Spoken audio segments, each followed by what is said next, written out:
Hello नमस्कार सभी साथियों का स्वागत। रीजनिंग की आज की क्लास अपनी बेहद महत्वपूर्ण होने वाली है। अगर अभी तक आपने इससे पहले वाली क्लासें नहीं देखी है तो एक बार जाके वो देख लें और उसके बाद में आज की क्लास आप मिस मत करना, क्योंकि आज की क्लास में बेहद महत्वपूर्ण सवालों के बारे में अपन चर्चा करने वाले हैं जो लगभग हर एग्जाम में बार बार पूछे जाते हैं। ऐसे सवालों का अपन बिल्कुल 100% बिल्कुल शॉर्ट ट्रिक के साथ सॉल्यूशन करेंगे। तो चलते हैं बिना समय व्यर्थ किए पहले सवाल पे। पहला सवाल है आपके 70, 71, 76। उसके बाद में यहाँ आपके क्वेश्चन मार्क चिन्ह है, यानी यहाँ पर अपने को संख्या निकालनी है 81, 86, 90 और 91। यहाँ तक अपने को क्वेश्चन दे रखा है कि अपने को जो ये खाली जगह लिख रखी है उसकी जगह क्या आएगा। वैसे तो आसान सा सवाल है, थोड़ा सा आपको दिमाग लगाना पड़ेगा तभी आप ऐसे सवालों के आंसर कर सकते हैं। तो सबसे पहले आप पहला दिमाग किस प्रकार से लगाओगे कि 70 का 71 से कितनी बार, एक बार प्लस किया, 71 में +5 किया और इसके बाद में +5 किया और इसके बाद में यहाँ पर माइनस किया। इसका मतलब पहला जो ट्रिक आपने लगाई वो बिल्कुल फेल हो गई। वापस जाओ, देखें बैक।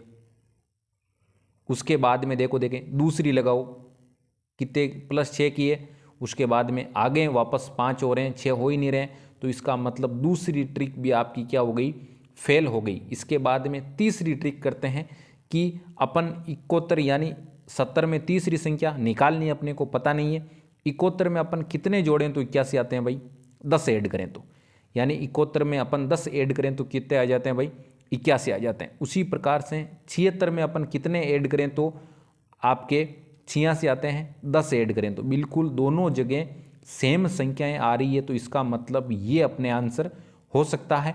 तो उसी प्रकार से आपके 70 में कितनी संख्याएं ऐड करें, यानी तो 10 संख्याएं अपने को ऐड करनी है, तो अपने को 70 में 10 ऐड करें तो कितना आता है भाई, 80 आता है। यही अपने को क्वेश्चन में निकालने के लिए दिया था, ये अपन ने 80 निकाल लिया। यहाँ तक 80 निकाल के आप खुश मत होना, क्योंकि ये जो आपके फॉर्मूला है इससे आगे भी अप्लाई हो रहा है क्या, ये भी देखना है, क्योंकि आगे अपने पास में संख्या लिख रखी है। तो 80 में कितने जोड़ने हैं भाई, 10 जोड़ने हैं। 80 में 10 जोड़ते हैं तो कितने आते हैं, 90 आते हैं, बिल्कुल यहाँ पर 90 है। फिर 81 में 10 जोड़ते हैं तो कितने आते हैं भाई, 91 आते हैं, बिल्कुल यहाँ पर 91 दे रखा है। तो इसका मतलब अपना जो ट्रिक अपन ने सोची थी वो बिल्कुल सही है, और अपना जो खाली जगह है उसकी जगह क्या आ जाएगा भाई, 80 आ जाएगा। तो अपना सी ऑप्शन क्या हो जाएगा, राइट आंसर हो जाएगा। बिल्कुल उम्मीद करता हूँ समझ में आया होगा। अगर ऐसे सवाल आप मन में करते हो, हमारे को नहीं आते हैं, तो ऐसे सवाल आपको ज़्यादा से ज़्यादा यानी जल्दी से जल्दी आंसर आप तभी कर सकते हो जब आप अपनी ओर से बिल्कुल 100% परफेक्ट प्रैक्टिस कर रखी हो। और प्रैक्टिस किस प्रकार से आपको करनी है, आपके डिस्क्रिप्शन बॉक्स में टेलीग्राम चैनल का लिंक दे रखा है, उसे आप ज्वाइन कर लें। और उस चैनल पे आपको हर रोज़ रीजनिंग और मैथ से संबंधित प्रैक्टिस से मिलते रहेंगे, और उनसे आप ज़्यादा से ज़्यादा अगर प्रैक्टिस करोगे तो एग्ज़ाम में बिल्कुल देखते ही सवाल आप सही कर दोगे। चलते हैं अगले सवाल की तरफ। सवाल है आपका, विद्यार्थी का संबंध पुस्तक से है, उसी प्रकार से डाकिया का संबंध आपके किससे है। विद्यार्थी का संबंध भाई किससे होता है, सभी को पता है, विद्यार्थी का संबंध होता है पुस्तक से। और अपने को पूछा यह है, तो अगर विद्यार्थी का संबंध पुस्तक से होता है तो डाकिया का संबंध किससे होगा। तो सबसे पहले तो आपको पहले ऑप्शन पे चलता है कि डाकिया का विवरण से नहीं होगा, क्योंकि ये अपने को पूछा है विद्यार्थी का संबंध पुस्तक से है, तो डाकिया का संबंध किससे होगा। तो दूसरा है साइकिल, ये भी नहीं होगा क्योंकि ये व्हीकल का नाम है, और यहाँ पर अपने को जो विद्यार्थी के सहायक सामग्री के रूप में काम में ली जाती है, क्या ली जाती है भाई, पुस्तक काम में ली जाती है। उसी प्रकार से यहाँ वर्दी, यानी आपके वर्दी का मतलब किससे बात हो रही है भाई, ड्रेस से संबंधित, तो यहाँ विद्यार्थी की ड्रेस से संबंधित बात हुई नहीं है, तो इसका मतलब ये भी आपके आंसर नहीं होगा। बिल्कुल लास्ट में अपने पास में डी ऑप्शन ही बचा है, तो डी ऑप्शन अपना सही आंसर हो जाएगा। और अपन डी ऑप्शन आंसर किस बेस पे किया है वो अगर बात करें तो विद्यार्थी का संबंध किससे होता है भाई, पुस्तक से होता है। उसी प्रकार से डाकिया का संबंध किससे होता है भाई, डाक से होता है। किससे होता है भाई, डाक से होता है। और अपना जो डी ऑप्शन है वो क्या हो जाएगा, राइट आंसर हो जाएगा। बिल्कुल ज़्यादा हार्ड सवाल वैसे है नहीं, क्योंकि सवाल है इतना ही, विद्यार्थी का संबंध पुस्तक से है, तो उसी प्रकार से डाकिया का संबंध किससे है भाई, डाक से है। चलते हैं अगले सवाल की तरफ। सवाल है आपके पेट्रोल का किससे संबंध है भाई, पेट्रोल का आपके संबंध है कार से, यानी जो कार है वो किससे चलती है, पेट्रोल से चलती है। और आपको अगर बात की जाए तो कोयला इंजन, यानी आपके कोयले का संबंध किससे है भाई, इंजन से है। और आपके लिख रखा है अगला धुआं लिख रखा है आग।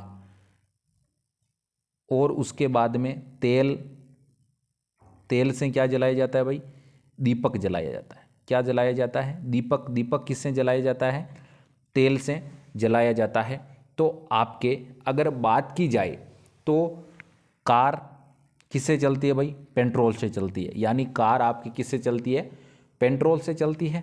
उसी प्रकार से अगर बात करें तो इंजन आपकी किससे चलता है, कोयला से। अभी तो इंजन वैसे लाइट से चलते हैं, पहले के ज़माने में इंजन किससे चला करते थे भाई, इंजन आपके चला करते थे कोयला से। उसी प्रकार से आपके तेल दीपक से किस प्रकार संबंध है, दीपक यानी अपन मारवाड़ी में क्या बोलते हैं भाई, मारवाड़ी में दीपक को बोलते हैं दिया। क्या बोलते हैं, दिया।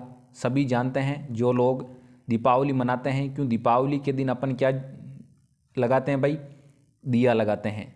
दीपावली के दिन अपन दियों का यूज करते हैं, यानी दीपक का यूज करते हैं।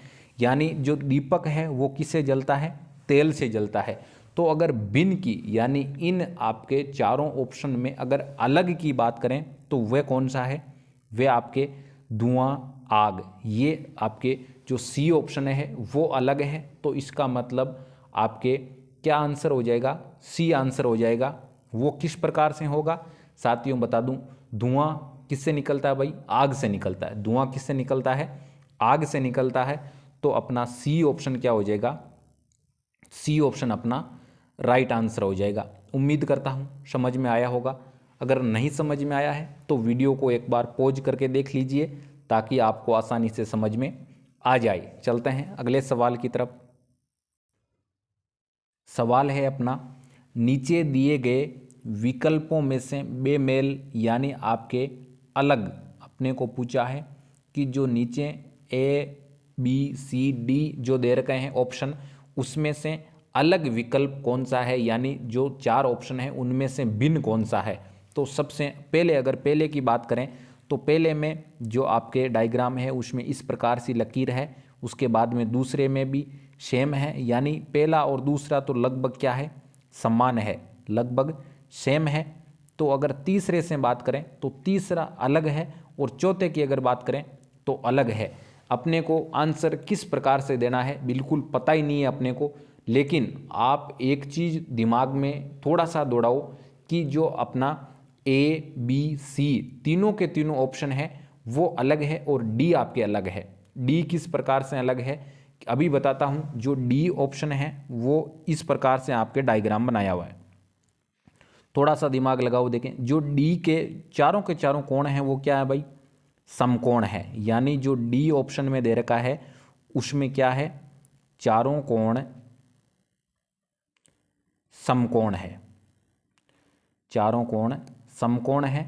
और बाकी ए बी सी में जो दे रखा है उसमें नहीं है। तो इसका मतलब जो डी ऑप्शन वाला क्या है, चित्र बाकी से भिन्न है, अलग है। तो अपना डी ऑप्शन वाला क्या हो जाएगा, राइट आंसर हो जाएगा। तो अपना डी है वो बिल्कुल सही है। उम्मीद करता हूँ समझ में आया होगा। अगर नहीं समझ में आया है, कोई भी सवाल अगर आपके नहीं समझ में आता है तो कमेंट बॉक्स में कमेंट कर दीजिए, ताकि जब नेक्स्ट क्लास होगी तब आपका वो सवाल है वो सबसे पहले करवा दिया जाएगा, ताकि आपके भविष्य में किसी भी एग्जाम को लेकर कन्फ्यूजन नहीं हो। चलते हैं अगले सवाल की तरफ। सवाल आपके दे रखा है, दिए गए विकल्पों में से लुप्त संख्या ज्ञात कीजिए, यानी अपने को मिसिंग नंबर का पता लगाना है कि मिसिंग नंबर है उसकी जगह क्या आएगा। बिल्कुल यहाँ पर देखो, यहाँ पर ये मिसिंग नंबर दे रखा है, इसकी जगह क्या आएगा। ऑप्शन ए में दे रखा है 28, बी में दे रखा है 36, सी में दे रखा है 42 और डी में आपके दे रखा है 32। इन चारों ऑप्शन में से जो आपके क्वेश्चन मार्क लगा हुआ है उसकी जगह क्या आएगा, ये अपने को पता करना है।